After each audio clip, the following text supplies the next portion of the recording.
Good morning students. आज पढ़ेंगे हम कक्षा 10 पार्ट 2 मानव तंत्र का भाग 4। ठीक है ना बच्चों। श्वसन तंत्र रेस्पिरेटरी सिस्टम के बारे में पढ़ेंगे। ठीक है ना। श्वसन की प्रक्रिया कैसे होती है। हम जनरली छोटी क्लासों में पढ़ते हैं कि वायुमंडल से वायु या फिर ऑक्सीजन अंदर ग्रहण की जाती है और बदले में कार्बन डाइऑक्साइड गैस बाहर छोड़ी जाती है। इस प्रक्रिया को हम श्वसन कहते हैं। ऐसा हम छोटी क्लासों में पढ़ते हैं। ठीक है ना। लेकिन बड़ी क्लास 10th क्लास इसमें थोड़ा सा इसको और बड़े रूप से पढ़ते हैं। श्वसन होता क्या है। ठीक है ना। जो ध्यान से देखते हैं, सबसे पहले हमें ये पता होना चाहिए कि हमारे शरीर की सबसे छोटी इकाई जो होती है कोशिका होती है। ठीक है ना। कोशिका प्रत्येक कार्य करती है। लास्ट की वीडियोज में हमने पाचन के बारे में पढ़ाया था। पाचन से हमको पोषक तत्व प्राप्त होते हैं, ग्लूकोज भी हमको प्राप्त होता है। ये पचित पदार्थ होते हैं। ये पचित पदार्थ रक्त के द्वारा कोशिकाओं में पहुंचाए जाते हैं। ठीक है ना बच्चों। कोशिकाओं में, शरीर की प्रत्येक कोशिकाओं में ये पचित पदार्थ पहुंचाए जाते हैं। ठीक है ना। अब कोशिकाओं में क्या होता है, मान के चलो बच्चों ये हमने कोशिका बना दी, इसको कहते हैं भैया कोशिका कहते हैं इसको। ठीक है ना। कोशिका में ग्लूकोज आ गया। क्या आ गया बच्चों, कोशिका में ग्लूकोज आ गया। ये ग्लूकोज कोशिकाओं में आ गया। ठीक है ना। अब हो गया क्या बच्चों, हम भोजन करते हैं ऊर्जा प्राप्त करने के लिए। ऊर्जा हमको ग्लूकोज से मिलती है। अब ग्लूकोज से ऊर्जा कैसे मिलती है, ये भी बात इंपॉर्टेंट है। ग्लूकोज ऊर्जा बनाता है। ठीक है ना। लेकिन ऑक्सीजन की उपस्थिति में बनाता है। किसकी उपस्थिति में बनाता है बच्चों, ऑक्सीजन की उपस्थिति में। इस ऑक्सीजन को बच्चों हम वायुमंडल से ग्रहण करते हैं। कहाँ से ग्रहण करते हैं बच्चों, वायुमंडल से।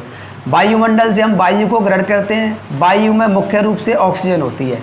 ठीक है ना। ऑक्सीजन को मुख द्वारा या फिर नासिका द्वारा फेफड़ों में ले जाया जाता है। कहाँ पे ले जाता है बच्चों, फेफड़ों में। ठीक है ना। फेफड़ों में से ये ऑक्सीजन गैस जो है रक्त में आती है। कहाँ पे आती है बच्चों, रक्त में। और रक्त से ये ऑक्सीजन गैस कोशिकाओं में पहुंचती है। ठीक है ना। इस ऑक्सीजन गैस के द्वारा ग्लूकोज का ऑक्सीकरण होता है। क्या होता है बच्चों, ग्लूकोज का ऑक्सीकरण होता है। ऑक्सीकरण के पश्चात ऊर्जा मिलती है। क्या मिलती है बच्चों, ऊर्जा मिलती है। ये ऊर्जा मिलती है एटीपी के रूप में। एटीपी का मतलब होता है एडेनिन ट्राईफॉस्फेट। ऊर्जा हमको किससे मिलती है बच्चों, ग्लूकोज से। ग्लूकोज आता है भोजन के माध्यम से। जब तक ऑक्सीजन नहीं होगी हमको ऊर्जा नहीं मिलेगी। ऑक्सीजन कहाँ से आती है बच्चों, श्वसन प्रक्रिया के माध्यम से ऑक्सीजन आती है। समझ में आया कि नहीं आया। तो वायु पर्यावरण से ऑक्सीजन को ग्रहण करके ऑक्सीजन को कोशिकाओं में पहुंचाया जाता है। कोशिकाओं में ग्लूकोज का ऑक्सीकरण होता है और हमें ऊर्जा एटीपी के रूप में प्राप्त होती है। अब बच्चों इस पूरी प्रक्रिया को श्वसन कहते हैं। ठीक है ना। यहाँ पर बच्चों बदले में कार्बन डाइऑक्साइड गैस बनती है, जल बनता है। ठीक है ना। जल तो ये कोशिका के काम आ जाता है, लेकिन कार्बन डाइऑक्साइड गैस जो होती है कोशिका के कोई काम नहीं आती है। इस कार्बन डाइऑक्साइड गैस को पुनः रक्त में ले जाया जाता है। रक्त से बच्चों फेफड़ों में ले जाया जाता है और फेफड़ों से बाद में बाहर वायुमंडल में या पर्यावरण में उत्सर्जित कर दिया जाता है। तो यहाँ से लेकर बच्चों इस पूरी प्रक्रिया को हम श्वसन के नाम से जानते हैं। समझ में आया कि नहीं आया।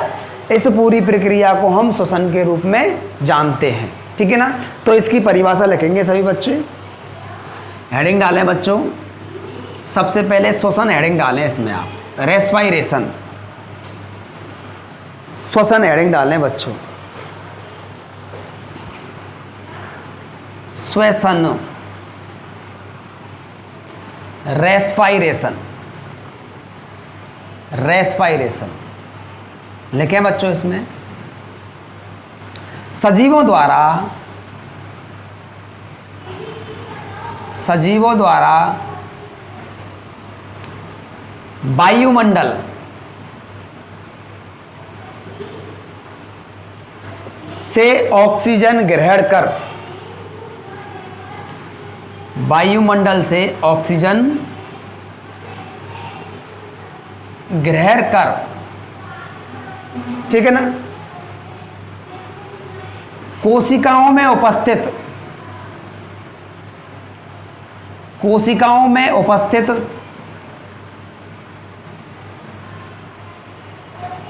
ग्लूकोज, कोशिकाओं में क्या होता है भैया? ग्लूकोज। कोशिकाओं में उपस्थित ग्लूकोज के ऑक्सीकरण के द्वारा, ऑक्सीजन का जुड़ना बच्चों ऑक्सीकरण कहलाता है, ठीक है ना। ग्लूकोज के ऑक्सीकरण के द्वारा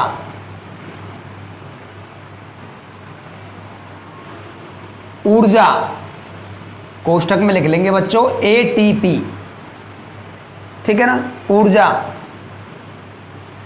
प्राप्त करना तथा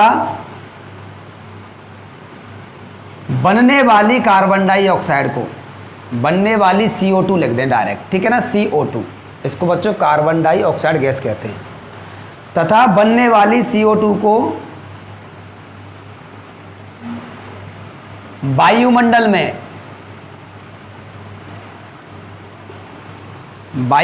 में उत्सर्जित करना या फिर छोड़ना, एक ही बात है। उत्सर्जित कोष्टक में लिख लेंगे छोड़ना, ठीक है ना। उत्सर्जित कोष्टक में छोड़ना, आगे लिखें करना, उत्सर्जित करना श्वसन कहलाता है, श्वसन कहलाता है, ठीक है ना बच्चों। समझ में आ गई ना ये वाली बात? ऑक्सीजन को लेना, फिर ऊर्जा प्राप्त करना, बनने वाली कार्बन डाइऑक्साइड को पुनः वायुमंडल में उत्सर्जित करना, ये पूरी प्रक्रिया बच्चों श्वसन कहलाती है। ये श्वसन की कंप्लीट परिभाषा होती है, ठीक है ना। अब बच्चों हेडिंग डालेंगे नेक्स्ट, मानव के श्वसन तंत्र की संरचना। हेडिंग डालें मानव के श्वसन तंत्र की संरचना।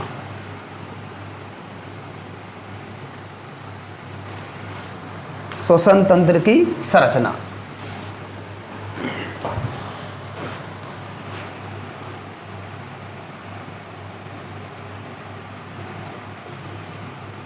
इस प्रकार से मानव के श्वसन तंत्र की संरचना को बच्चों पढ़ेंगे हम, डिटेल से पढ़ेंगे, ठीक है ना भैया। पहले इसमें थोड़ी सी बात लिखें, मानव के श्वसन तंत्र,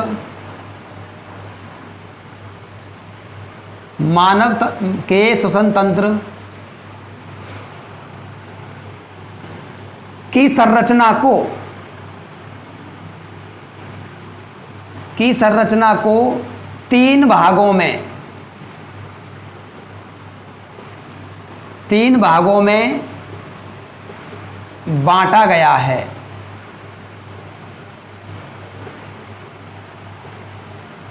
तीन भागों में बांटा गया है बच्चों इसको, ठीक है ना।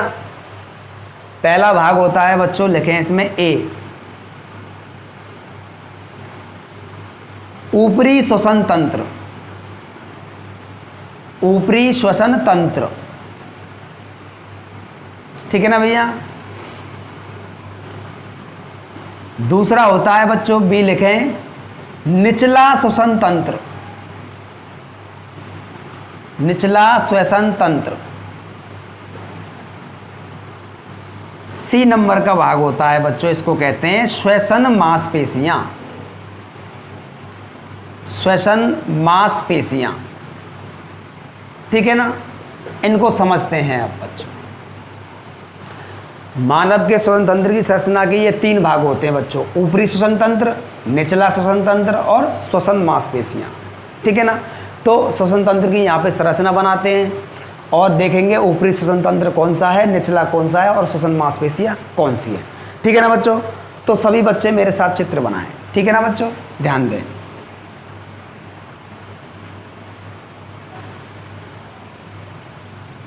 इस प्रकार से आपको ऐसे समझाने के लिए इस संरचना को आपको बना देना है, ठीक है ना भैया। देखो इस तरह से, इस तरह से इस संरचना को आपको बना देना है, ठीक है ना। उसके बाद बच्चों क्या करना है, आपने कंठ बनाना है, वो सॉरी तालु बनाना है, तालु, इसको बच्चों तालु कहते हैं। ठीक है ना भैया, देखो इसको तालु कहते हैं हम, इस संरचना को कहते हैं तालु। ठीक है ना, इसको कहते हैं बच्चों नासिका। क्या कहते हैं बेटा? नासिका कहते हैं बेटा इसको। ठीक है ना, नासिका में 2 छिद्र पाए जाते हैं। ठीक है ना, नासिका में 2 छिद्र पाए जाते हैं, 2 छिद्रों से ये नासिका प्रारंभ होती है। इसको कहते हैं बच्चों नासिका गुहा। क्या कहते हैं बच्चों? नासिका गुहा कहते हैं। ठीक है ना, नासिका गुहा इसको कह देते हैं। नासिका गुहा जो होती है बच्चों, ध्यान दें थोड़ा सा, दोनों छिद्र जो होते हैं, ये दोनों छिद्र जो होते हैं वो नासिका गुहा में खुलते हैं। नासिका गुहा में दोनों छिद्र जो पाए जाते हैं ये इससे बनते हैं बच्चों, इससे। ये मांसपेशियों की बनी एक संरचना होती है, एक पट्ट होता है जो नासिका गुहा को 2 भागों में बांट देता है। ठीक है ना, आपको क्लियर दिखते हैं नासिका गुहा के 2 भाग, एक इधर वाला भाग, एक इधर वाला भाग। ये मांसपेशियों का बना हुआ एक पट्ट होता है। ठीक है ना, ठीक है, इसको विभाजक भी अपन कह सकते हैं। ये नासिका छिद्रों को या नासिका गुहा को 2 भागों में बांट देता है, दाहिना नासा छिद्र और बाहिना नासा छिद्र। ठीक है ना, आगे इसको कहते हैं बच्चों मुख। ठीक है ना भैया, और इसको कहते हैं बच्चों मुख गुहा। क्या कहते हैं भैया? मुख गुहा इसको कह देते हैं, इस तरह से। ठीक है ना भैया, आगे आगे बच्चों क्या होता है, ध्यान दें, इस वाली संरचना को हम कहते हैं ग्रसनी, फेरिंग्स कहते हैं इस संरचना को, ग्रसनी। ठीक है ना, भोजन के लिए और वायु के लिए, दोनों के लिए कॉमन होती है।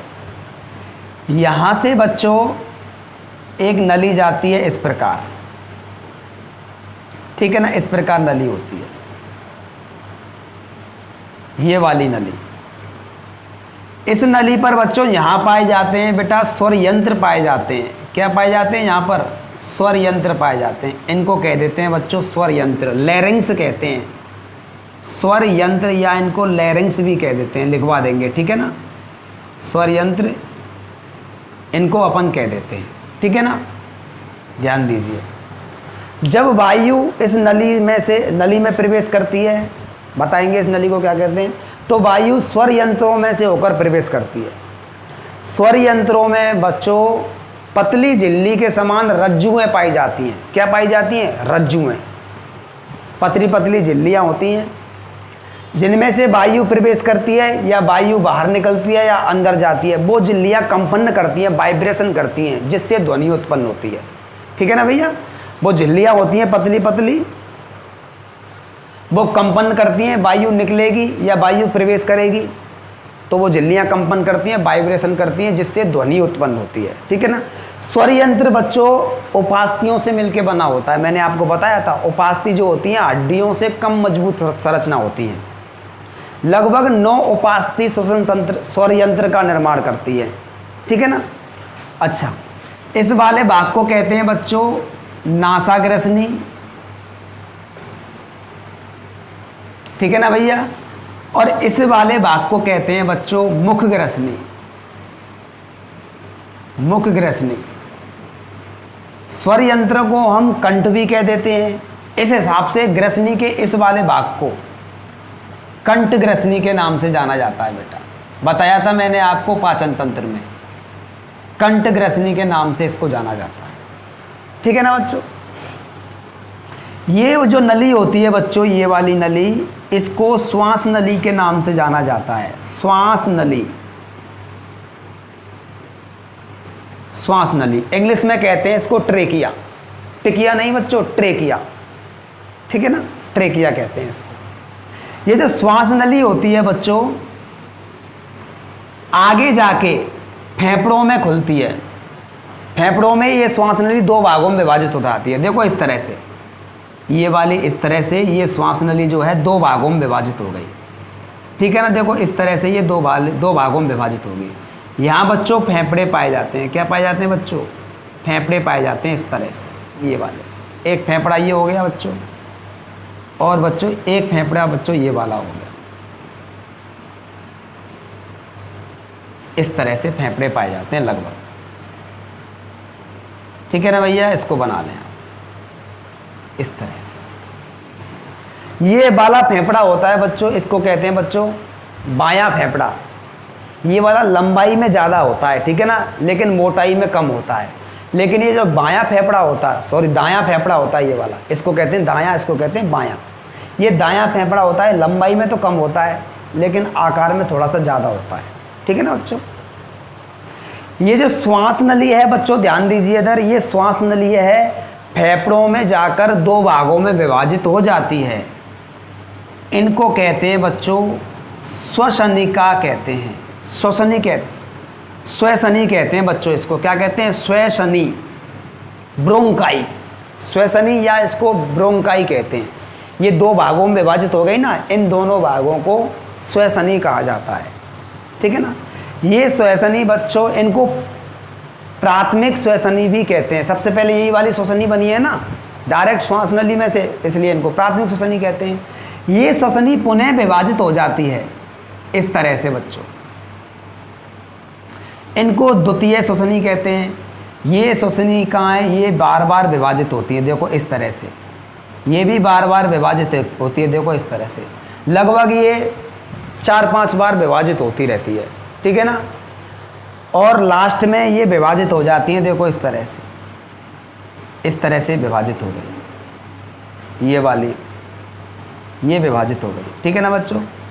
लास्ट में जो विभाजन होता है इसको कहते हैं प्राथमिक श्वसनी, इसको कह देंगे द्वितीयक श्वसनी, इसको कह देंगे तृतीयक श्वसनी, इसको कह देंगे चतुष्क श्वसनी। लास्ट में जो होती है ये जो है एक गोल संरचनाओं में खुल जाती हैं, इस प्रकार से ये गोल संरचनाओं में खुल जाती हैं। ठीक है ना। मैं समझाने के लिए बच्चों कम ही बना रहा हूँ।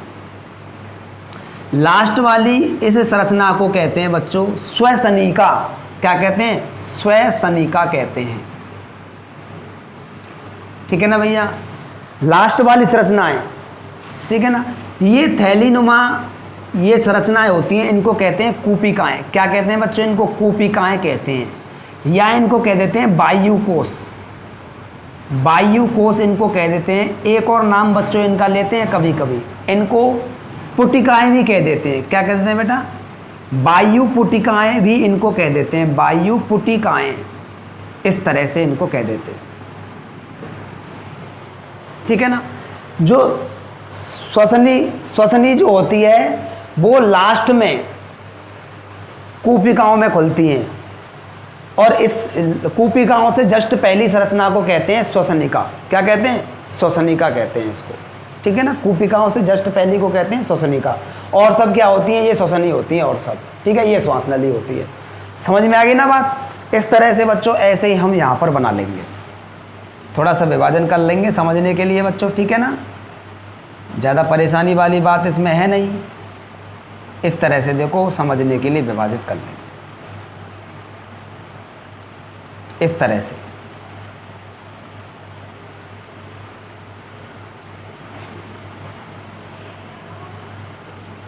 ठीक है ना बच्चों। ध्यान से आराम से बच्चों चित्र को बनाइए। ठीक है ना। कोई आपको जल्दी नहीं करनी है, नहीं तो चित्र गलत हो जाएगा। ठीक है ना बच्चों। आगे देखते हैं। ये जो बच्चों कूपिकाएं होती हैं, वायुमंडल से जब ऑक्सीजन को ग्रहण किया जाता है, नासिका के माध्यम से ग्रहण करते हैं। वैसे तो बच्चों प्राथमिक श्वसन अंग ये नासिका ही होती है, लेकिन जब कभी भी विपरीत परिस्थितियों में जैसे नाक बंद हो जाती है तो मुंह के द्वारा भी हम श्वसन कर सकते हैं, मुंह के द्वारा भी वायु को ग्रहण कर सकते हैं। इसलिए मुख को द्वितीय श्वसन अंग कहते हैं। ठीक है ना। इस प्रकार से वायु ग्रसनी से होती हुई, स्वर यंत्रों से होती हुई, फिर श्वास नली से फिर ये डायरेक्ट प्रवेश करती है, लास्ट में आती है वायु कूपिकाओं में आ जाती है। ठीक है ना। ये वायु कूपिकाएं बच्चों लगभग 30 लाख होती हैं, सॉरी लगभग 3 करोड़ होती हैं बच्चों। कितनी होती हैं? 3 करोड़, 30 मिलियन होती हैं ये। 30 मिलियन का मतलब होता है लगभग 3 करोड़। इन फेफड़ों में दोनों में मिलाकर 3 करोड़, समझ लो आप बच्चों कितनी होती है, 3 करोड़ कूपिकाएं पाई जाती हैं।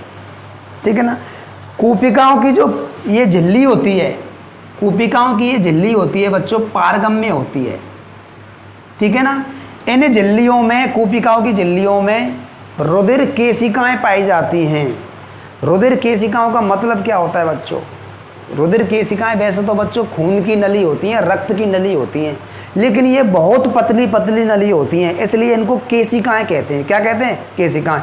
एक रुधिर की बड़ी मोटी नली है ये वाली, ये छोटी छोटी रुधिर की नलियों में विभाजित हो जाती है। इन्हें छोटी छोटी रुधिर की नलियों को कहते हैं केशिकाएं। बाद में ये केशिकाएं आपस में मिलकर फिर एक मोटी नली का निर्माण कर लेती हैं, ठीक है ना, रुधिर वाहिनी का निर्माण कर लेती हैं, इनको कहते हैं केशिकाएं। तो मेरा कहने का क्या मतलब है, ये जो कूपिकाओं की जो झिल्ली होती हैं इनमें बहुत सारी छोटी छोटी पतली पतली रक्त केशिकाएं पाई जाती हैं, जहाँ से कूपिकाओं से ऑक्सीजन केशिकाओं में चली जाती है, केशिकाओं से रुधिर नलिका में चली जाती है, फिर डायरेक्ट ऑक्सीजन रक्त में पहुंच जाती है, रक्त के माध्यम से ऑक्सीजन कोशिकाओं में पहुंच जाती है। इस प्रकार ये क्रियाविधि होती है, ठीक है ना। अच्छा, तो बच्चों इन संरचनाओं को कहते हैं अपन फेफड़े। इस संरचना को क्या कहते हैं बच्चों? फेफड़े कहते हैं। लगभग 2 फेफड़े पाए जाते हैं, इनको कहते हैं बच्चों फेफड़े, या इनको फुफ्फुस भी कह देते हैं। क्या कह देते हैं बेटा? फुफ्फुस। इंग्लिश में कहते हैं इनको लंग्स। क्या कहते हैं? लंग्स कहते हैं। जो पुरुष, ये वाला जो फेफड़ा है, ये इसको कहते हैं बायां फेफड़ा। ये लंबाई में थोड़ा ज़्यादा होता है, ठीक है ना, और आकार में थोड़ा पतला होता है। और ये जो दायां फेफड़ा होता है, ये आकार में थोड़ा सा मोटा होता है, लंबाई में थोड़ा सा क्या होता है? छोटा होता है, ठीक है ना। पुरुषों के फेफड़े थोड़े से भारी होते हैं, लेकिन महिलाओं के फेफड़े कैसे होते हैं? हल्के होते हैं, कमज़ोर दिल की होती हैं वो, ठीक है ना, दिल की नहीं, सॉरी, फेफड़ों की। आगे बात करते हैं बच्चों। यहाँ पर बच्चों देखो इस तरह से, ये इंपॉर्टेंट संरचना है ये वाली। फेफड़ों के जस्ट नीचे बच्चों ध्यान दो, फेफड़ों के जस्ट नीचे एक चादर नुमा संरचना पाई जाती है, गुम्बद के आकार की संरचना होती है। ये बच्चों एक पेशी होती है जिसको डायफ्राम कहते हैं। क्या कहते हैं इसको बेटा? डायफ्राम कहते हैं। ये बहुत इंपॉर्टेंट है बच्चों, डायफ्राम कहते हैं, ठीक है ना। ये पेशी बच्चों संकुचित होती है, शिथिलन भी होता है इसको।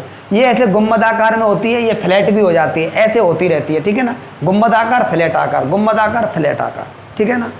इस तरह से बच्चों श्वसन तंत्र की संरचना होती है। आगे बच्चे एक और बात करेंगे अपन। जो फेफड़े होते हैं बच्चों, ये पसलियों से बने हुए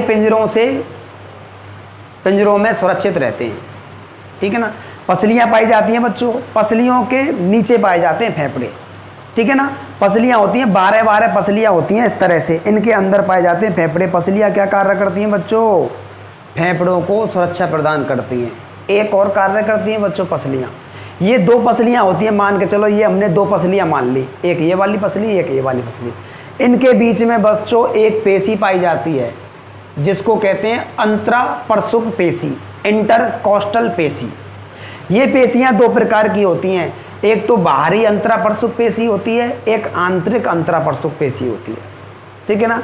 इस प्रकार से बच्चों मानव के श्वसन तंत्र की संरचना होती है, ठीक है ना। इस चित्र को बनाएं बच्चों, स्क्रीनशॉट ले लें, ठीक है ना। आगे चलते हैं। हाँ देखो, एक और बात समझ लीजिए बच्चों, छोटी सी बात।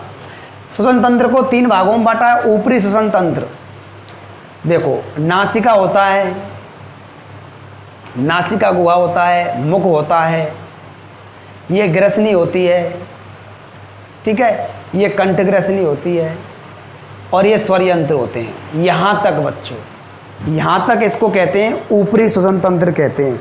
क्या कहते हैं बच्चों? इसको ऊपरी श्वसन तंत्र कहते हैं। स्वर यंत्रों तक ऊपरी श्वसन तंत्र कहलाता है। ऊपरी श्वसन तंत्र में बच्चों क्या क्या आते हैं बच्चों? ध्यान दीजिए। एक तो नासिका आता है पहला,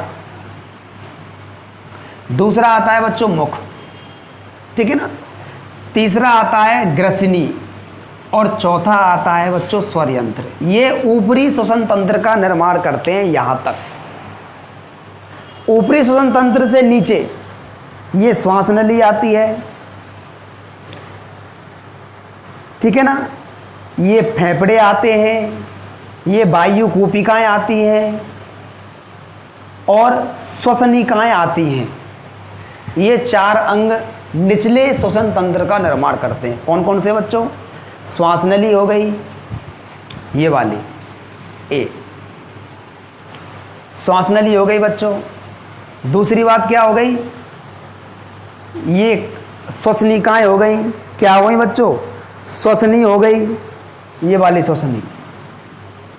ये पांचवा हो गया, ये छठवां हो गया श्वसनी। और क्या हो गई बच्चों?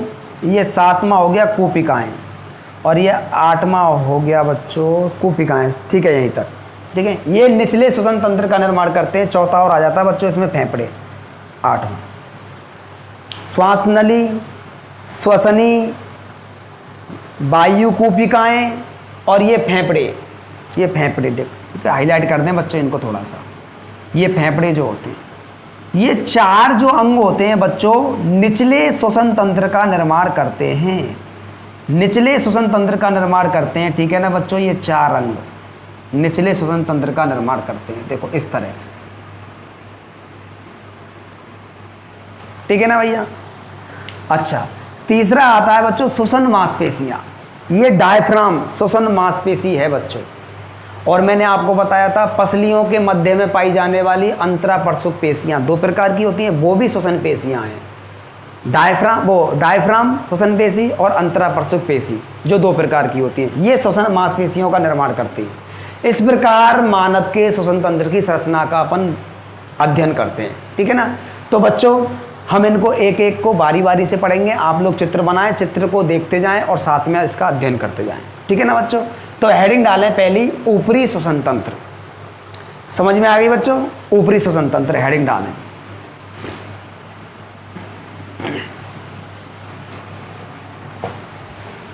इसको रब कर देते हैं बेटा।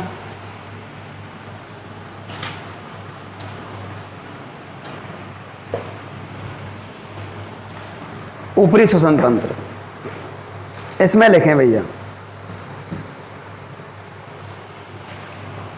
ए, ऊपरी श्वसन तंत्र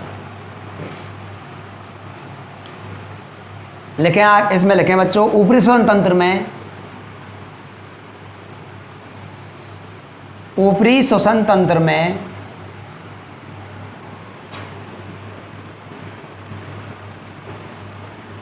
मुख्य रूप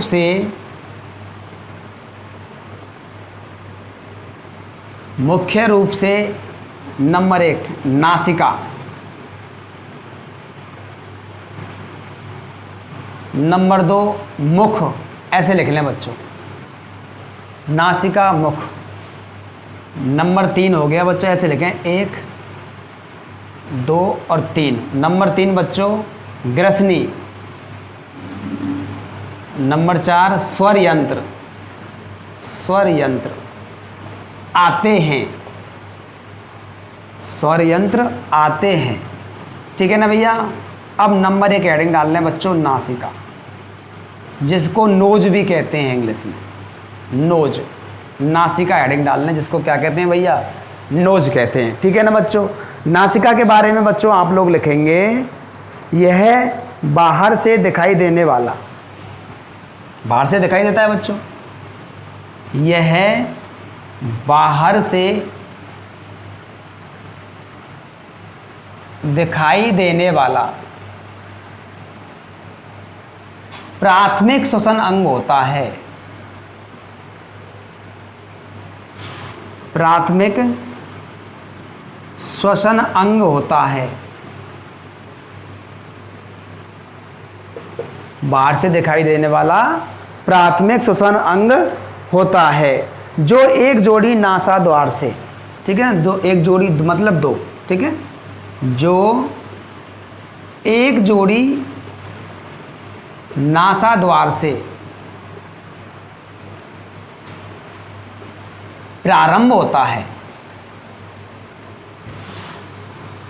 प्रारंभ होता है इस तरह से बच्चों। ठीक है ना? एक जोड़ी नासा द्वार से प्रारंभ होता है। इसमें एक बड़ी गुहा होती है, गुहा होती है ना बच्चों अंदर की तरफ। इसमें एक बड़ी गुहा होती है। ठीक है ना? जो एक उपास्थि से बनी, उपास्थि से बने विभाजक, ठीक है ना, उपास्थि से बने विभाजक, ये विभाजक होता है ना बच्चों, दोनों छिद्रों को अलग करता है। उपास्थि से बने विभाजक द्वारा दो भागों में बटी रहती है, ठीक है ना, दो भागों में बटी रहती है।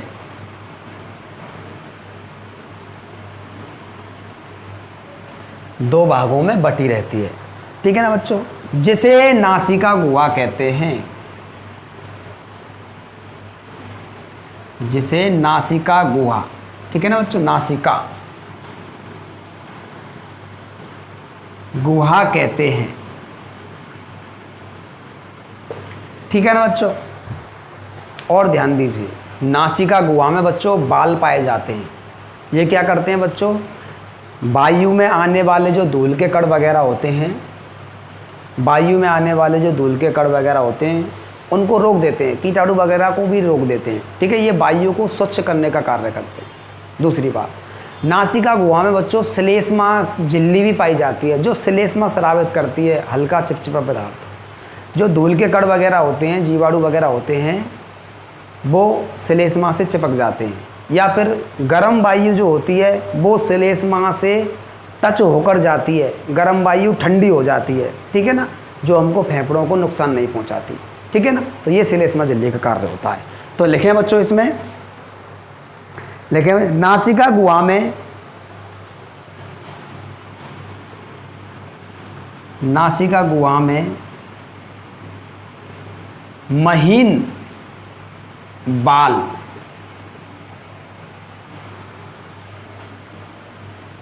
तथा श्लेष्मा झिल्ली उपस्थित होती है, श्लेष्मा झिल्ली उपस्थित होती है, ठीक है ना बच्चों। आगे लिखें, जो श्वसन के दौरान, जो श्वसन के दौरान मतलब श्वास लेते समय, श्वसन के दौरान वायु में उपस्थित, वायु में उपस्थित धूल के कणों, कौमा पराग कणों, धूल के कणों, कौमा पराग कणों, कौमा फफूंद, कौमा फफूंद, फफूंद का मतलब होता है बच्चों कवक, फफूंद आदि को रोककर वायु को शुद्ध, या ऐसे लिख सकते हैं बच्चों स्वच्छ, स्वच्छ बनाते हैं, स्वच्छ बनाते हैं, ठीक है ना भैया, स्वच्छ बनाते हैं, ठीक है बच्चों। ये नासिका गुहा की कहानी होती है, नासिका की कहानी होती है। नासिका गुहा में बच्चों बाल पाए जाते हैं। इससे ये पता लगता है कि जो नासिका गुहा जो होती है, नाक जो होती है त्वचा के अंतर्वलन से बनती है। हमारी त्वचा पर बच्चों यहाँ बाल पाए जाते हैं, तो इसका ही बच्चों अंतर्वलन हो जाता है, ये भी बच्चों भीतर की तरफ चली जाती है, जिससे नासिका का निर्माण होता है, ठीक है ना। हमारे मुख में बच्चों बाल क्यों नहीं पाए जाते, क्योंकि मुख का निर्माण अलग तरह से होता है, लेकिन नाक का निर्माण जो होता है त्वचा के अंतर्वलन से होता है, इसलिए तो नाक में बाल पाए जाते हैं, ठीक है ना बच्चों। आगे दूसरी हेडिंग डालें बच्चों, मुख। मुख, माउथ जिसे कहते हैं बच्चों, ठीक है ना, जिसे माउथ भी कहते हैं।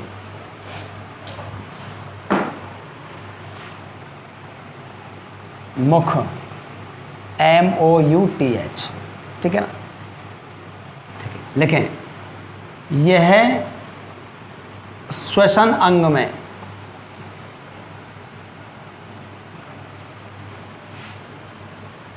एक द्वितीयक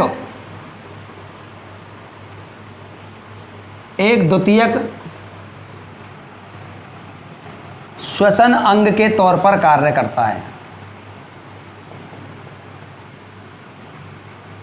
द्वितीयक श्वसन अंग के तौर पर कार्य करता है।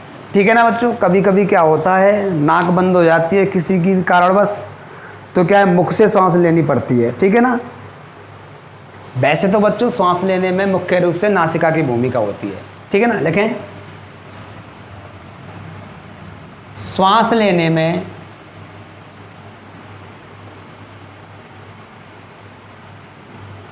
मुख्य रूप से नासिका की भूमिका होती है।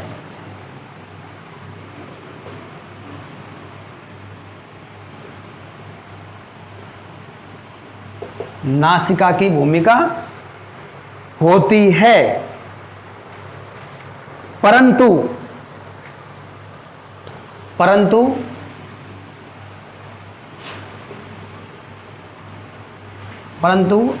आवश्यकता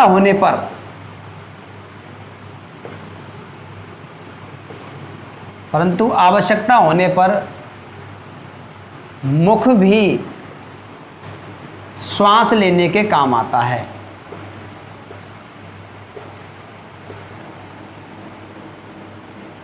मुख भी श्वास लेने के काम आता है। ठीक है ना बच्चों। कभी कभी भाई बहनों में आपस में चैटबाजी होती है, कहते हैं ना सांस भिज गई, तो मुंह से सांस लेते हैं। ठीक है, उस तरह से मतलब विपरीत परिस्थितियों में या आवश्यकता पड़ने पर, जैसे ज़्यादा जुकाम हो गया, नाक बंद हो गई, तो मुंह से सांस लेते हैं। तो ये द्वितीय श्वसन अंग के तौर पर कार्य करता है। तीसरा लिखें बच्चों, ग्रसनी। ग्रसनी लिख लें तीसरा। इसको कहते हैं फेरेंक्स। फेरेंक्स कहते हैं बच्चों। ठीक है ना। लिखें बच्चों, यह नासिका गुहा के पृष्ठभाग, ठीक है ना, पृष्ठभाग का मतलब पीछे की ओर, यह नासिका गुहा के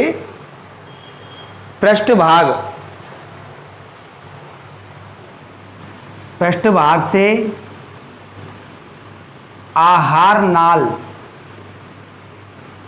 के ऊपरी भाग, सॉरी आहार नाल नहीं बच्चों, ग्रास नली के ऊपरी भाग तक फैली रहती है। चित्र को देखें बच्चों, समझ में आ जाएगा। तक फैली रहती है। ठीक है ना भैया। नासिका गुहा से लेकर के पीछे वाले भाग से और ग्रास नली तक फैली रहती है। ठीक है ना बच्चों।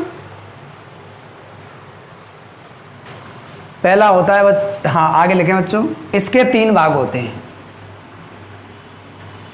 इसके 3 भाग होते हैं भैया। पहला भाग रोमन संख्या में डाल लें, नासा ग्रसनी। ठीक है ना। इसका क्या कार्य होता है बच्चों, ये वायु को साफ करके मुख गुहा में प्रवेश करवाती है। ठीक है ना। लेकिन यह वायु को स्वच्छ, कोष्ठक में लिख लें साफ। स्वच्छ कोष्ठक में क्या लिखेंगे बच्चों, साफ करके मुख ग्रसनी तक पहुंचाती है।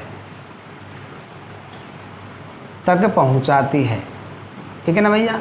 जो नासा ग्रसनी होती है बच्चों, वो डायरेक्ट ग्रसनी में नहीं खुलती, पहले मुख ग्रसनी में खुलती है। तो सांस आएगी नासा ग्रसनी में से होकर मुख ग्रसनी में जाएगी, फिर मुख ग्रसनी से बाहर आएगी कहाँ पे, ग्रसनी में। ठीक है ना। दूसरा भाग होता है बच्चों मुख ग्रसनी।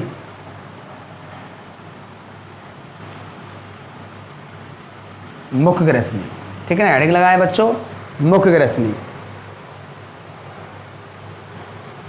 ठीक है ना। आगे लिखे, इसमें लिखें बच्चों, मुख से ली गई सांस, मुख से ली गई श्वास सीधे ही मुख ग्रसनी में, ठीक है ना, मुख गुहा से होकर बच्चों मुख ग्रसनी में, सीधे ही मुख ग्रसनी में प्रवेश करती है, प्रवेश करती है।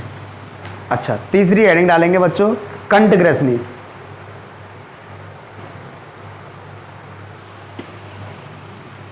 कंठ ग्रसनी,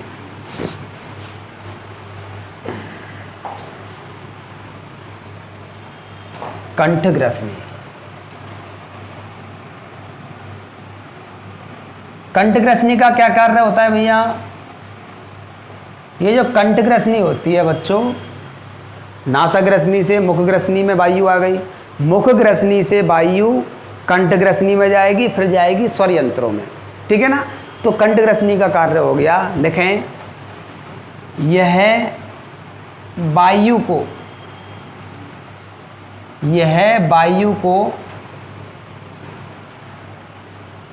मुख ग्रसनी, यह वायु को मुख ग्रसनी से एपिग्लोटिस की सहायता से, एपिग्लोटिस की सहायता से, एपिग्लोटिस की सहायता से स्वर यंत्र में पहुंचाती है, स्वर यंत्र में पहुंचाती है, ठीक है ना भैया। भाई एपिग्लोटिस ढक्कन होता है, वो बच्चों दो नलियां पाई जाती हैं, श्वास नली, ठीक है ना, और वहाँ पे एक आहार नली पाई, ग्रसिका जिसको कहते हैं, ग्रसिका पर ढक्कन लग जाता है, फिर सांस इधर आ जाती है, ठीक है ना, स्वर, ठीक है। आगे लिखें बच्चों, स्वर यंत्र, स्वर यंत्र हेडिंग डालें बच्चों। स्वर यंत्र चित्र में देखें बच्चों ध्यान से, स्वर यंत्र क्या करता है? स्वर यंत्र जो होता है वो कंठ ग्रसनी को श्वास नली से जोड़ता है, चित्र में देखें। चौथी हेडिंग डालेंगे भैया, स्वर यंत्र, लैरिंग्स कहते हैं इनको, लैरिंग्स, ये लिख रहा स्वर यंत्र। इसमें लिखेंगे भैया, यह है कंठ ग्रसनी को श्वास नली से जोड़ता है, श्वास नली से जोड़ता है, ठीक है ना। स्वर यंत्र श्वास नली से जोड़ता है, ठीक है ना। अब देखें स्वर यंत्र, स्वर यंत्र बच्चों मैंने आपको बताया, लिखें, स्वर यंत्र लगभग, सॉरी ऐसे डायरेक्ट लिख लें, 9 प्रकार की उपास्थियों, 9 प्रकार की उपास्थियों से मिलकर बना होता है, ठीक है ना भैया, से मिलकर बना होता है। आगे लिखें, स्वर यंत्र में स्वर रज्जु पाए जाते हैं, स्वर रज्जु पाए जाते हैं। ये बच्चों एक प्रकार की पतली पतली झिल्लियां होती हैं जिनको अपन स्वर रज्जु कह देते हैं, ठीक है ना। लेकिन स्वर रज्जु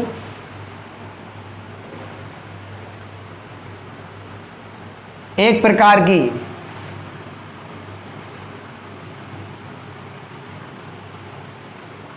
श्लेष्मा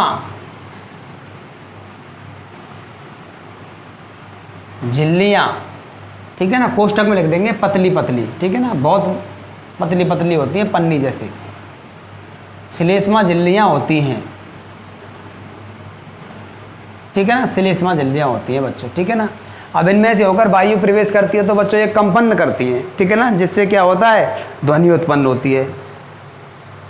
लेकिन जो हवा के बहाव से जो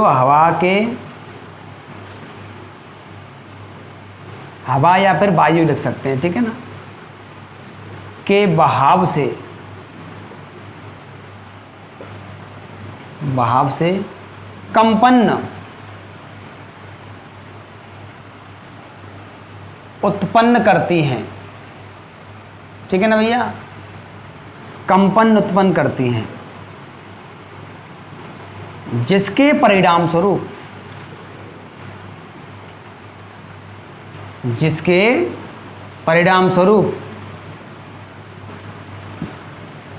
ध्वनि उत्पन्न होती है, ठीक है ना भैया, ध्वनि उत्पन्न होती है। इस प्रकार से बच्चों स्वर यंत्र कंप्लीट हो जाता है, ठीक है ना भैया। आगे इसको नोट करें भैया, आगे देखते हैं। नोट हो गया बच्चों ये वाला, आगे देखते हैं। आगे है बच्चों आपका ऊपरी श्वसन तंत्र। क्या है बच्चों आपका आगे ऊपरी श्वसन तंत्र है बच्चों, आगे ठीक है ना। ऊपरी श्वसन तंत्र बच्चों कराएंगे इसको। हाँ तो बच्चों बी निचला श्वसन तंत्र, इसके 3 भाग होते हैं, मैंने आपको बताया था। चित्र को देखिए बच्चों, श्वसनी होती है, श्वास नली होती है, श्वसनी होती है, फेफड़े होते हैं, ठीक है ना, देखो ध्यान से। और कूपिकाएं होती हैं, 4 भाग होते हैं लगभग इसके, ठीक है ना। श्वसनी जो होती है इसको ट्रेकिया कहते हैं, लगभग 5 इंच की लंबी नली होती है, ठीक है ना बच्चों ये, ठीक है ना। ये क्या करती है, स्वर यंत्र से फेफड़ों तक जाती है, ठीक है ना। इसकी भित्ति में बना लीजिए बच्चों, श्वास नली की भित्ति में ऐसे सी आकार के छल्ले बना लीजिए, देखो ऐसे, ये श्वास नली है, इसमें सी आकार के छल्ले बना लीजिए, देखो ऐसे। ये छल्ले क्या करते हैं, उपास्थि के बने होते हैं, इसको पिचकने से रोकते हैं, ठीक है ना, पिचकने से रोकते हैं, ठीक है ना।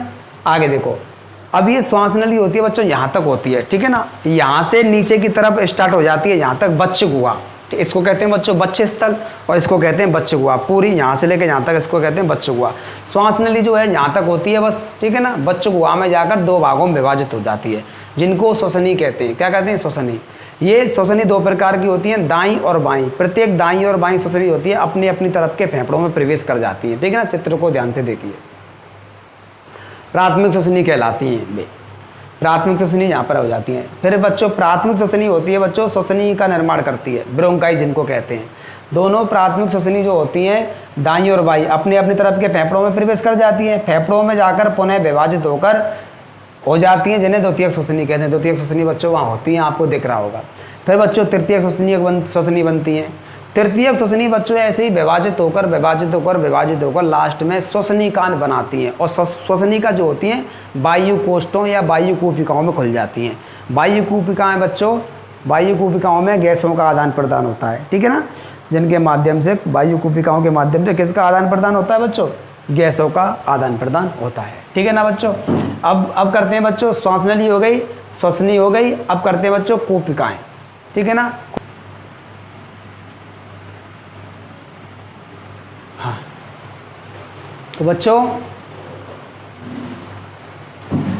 तीसरा भाग होता है फेफड़े। निचले श्वसन तंत्र का तीसरा भाग होता है फेफड़े। फेफड़े बच्चों मनुष्य में 1 जोड़ी पाए जाते हैं, 2 पाए जाते हैं, ठीक है ना।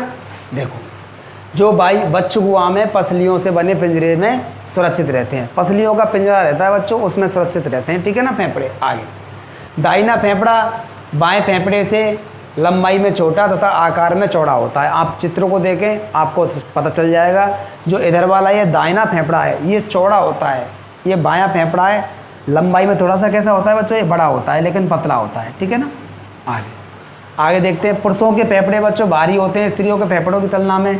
प्रत्येक फेफड़ा बच्चों स्पंजी ऊतकों से मिलकर बना होता है। ये गद्दीनुमा संरचना होती है फेफड़े, ठीक है ना, ये वाली गद्दीनुमा संरचना। ऐसे बच्चों देखो इस तरह से, चित्र नहीं बनाना है बच्चों आपको, मैं तो रफ कार्य कर रहा हूँ समझाने के मकसद से। ऐसे बच्चों गद्दीनुमा संरचना होती है, स्पंजी ऊतक कहते हैं जिनको, ठीक है ना। और इनमें बच्चों केशिकाएं होती हैं, केशिकाएं रुधिर की पतली पतली नलियां होती हैं जिनको केशिकाएं कहते हैं। ये क्या करती हैं, ऑक्सीजन को ले जाती हैं, कार्बन डाइऑक्साइड को दे जाती हैं फेफड़ों में, ठीक है ना। जिसमें कई केशिकाएं पाई जाती हैं तथा लगभग 30 मिलियन कूपिकाएं पाई जाती हैं। ये जो कूपिकाएँ होती हैं ना बच्चों, ऐसी ये वाली गोल गोल संरचना लगभग 30 मिलियन पाई जाती हैं फेफड़ों में, ठीक है ना। अच्छा, ये निचला श्वसन तंत्र कंप्लीट हो गया, ठीक है ना। श्वसन तंत्र की संरचना का तीसरा भाग होता है बच्चों श्वसन मांसपेशियाँ, ठीक है। श्वसन मांसपेशियों को पढ़ते हैं, हेडिंग डालें बच्चों श्वसन मांसपेशियाँ।